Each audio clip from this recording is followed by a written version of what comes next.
Salam sejahtera dalam kasih Tuhan. Bersama saya Pendeta Denny Lumempo dalam acara Pancaran Air Surgawi. Acara yang benar-benar pas bagi kita semuanya. Hari ini firman Tuhan berbicara mengenai kreasi pemeliharaan Tuhan di masa krisis. Saudara yang terkasih dalam Tuhan, wabah COVID-19 membawa dampak yang luar biasa bagi perekonomian negara-negara yang terkena.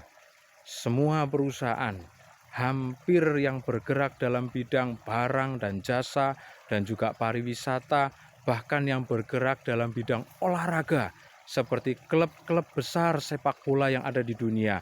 Mereka semua sedang mengalami kesulitan keuangan. Mereka semua sedang mengalami penurunan omset, penurunan pemasukan, sehingga arahnya kepada krisis. Dunia sekarang sedang mengeluh, dunia sekarang sedang menangis. Produktivitas menurun karena banyaknya orang-orang yang harus berada di rumah, bahkan juga dirumahkan. Saudara, ini semua bisa menimpa orang-orang percaya juga. Ini semua bisa dialami oleh anak-anak Tuhan juga. Tetapi jangan khawatir, jangan takut. Firman Tuhan memberi bukti, memberi jaminan bahwa orang-orang yang percaya ketika harus memasuki masa krisis, pemeliharaan Tuhan pasti dinyatakan. Hari ini saya akan membagikan dua fakta, dua bukti, bentuk atau model kreasi pemeliharaan Tuhan bagi kita orang-orang yang percaya.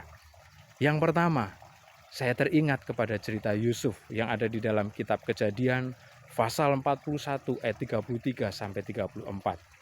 Yusuf menyampaikan usul kepada Fir'aun supaya Fir'aun mengangkat orang yang berkuasa, supaya Fir'aun menempatkan para pengawas untuk mampu menabung 1/5 atau 20% dari seluruh hasil tanah Mesir.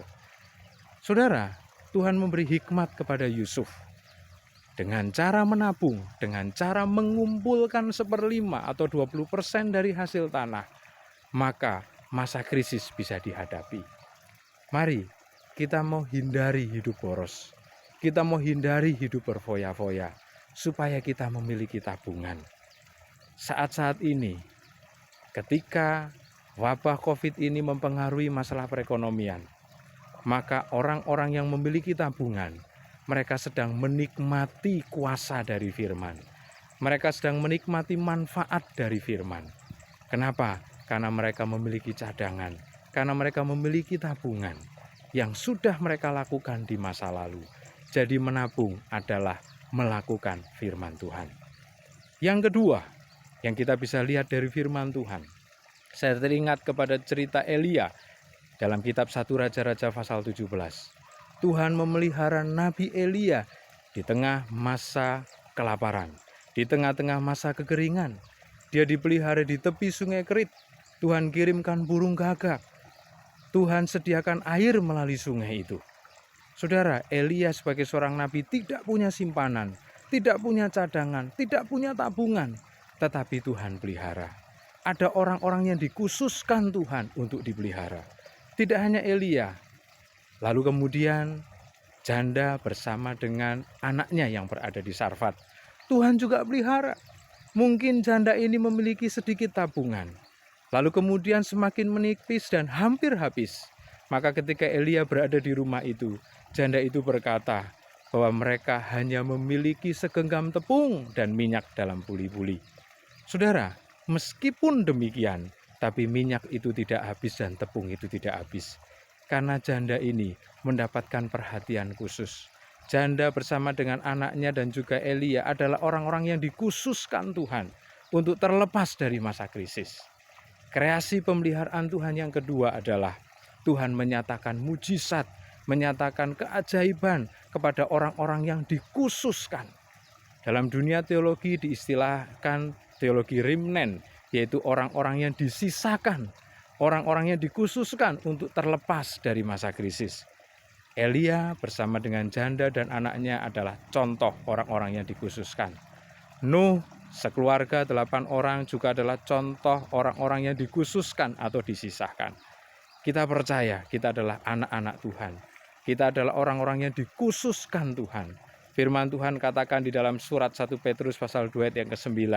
Kita adalah bangsa yang kudus, bangsa yang khusus. Yakinlah kita adalah orang-orang yang dikhususkan Tuhan untuk mendapatkan pemeliharaan dan keajaiban. Oleh karena itu jangan takut dan jangan khawatir. Bagi saudara-saudara yang ada di kelompok Yusuf yang memiliki tabungan, silahkan nikmati tabungan itu di masa krisis. Karena itu adalah hasil saudara melakukan firman. Tetapi jangan lupa tetap lakukan firman dengan cara berbagi. Bagi saudara yang ada di kelompok Elia dan juga janda Sarfat bersama dengan anaknya yang mungkin hanya memiliki sedikit tabungan, jangan takut, jangan khawatir, karena saudara adalah orang-orang yang dikhususkan Tuhan untuk mendapatkan pemeliharaan yang ajaib. Demikian firman Tuhan. Tuhan Yesus memberkati kita semuanya. Tuhan Yesus menguatkan kita melalui kebenaran firman Tuhan hari ini. Tuhan berkati.